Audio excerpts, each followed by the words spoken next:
Mina olen Anette Gasinska ja ma õpin energiatehnikat.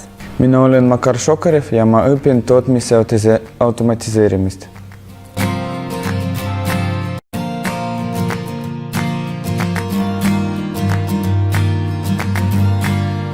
Mulle see tundub väga perspektiivne, kuna varem ma tahtsin õppida turismi.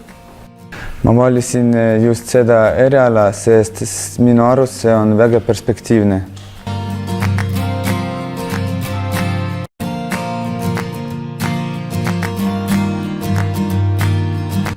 See mulle oli väga suur üllatus, sest ma tahtsin õppida Inglismaal turismi, aga viimasel hetkel ma mõtlesin, et siin on perspektiivsem energiatehnika, see eriala, ja ma tulin Virumaa kolledžisse ja mulle siin meeldis.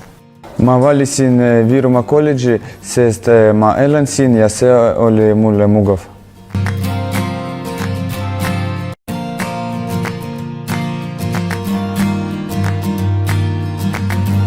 Mulle meeldib siin õhkkond, meil on väga väike grupp, me hästi suhtleme oma õppejõuga ja dekanaat alati aitab meid.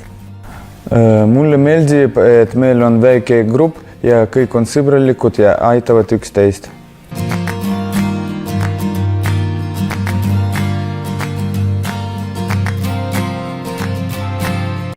Mu lemmikõppejõud on Inna Gusseva, kes õpetas mind matemaatika-analüüsi, aga ka ma olen väga tänulik Jüri Utile ja Jevgeni Šmiretšikule.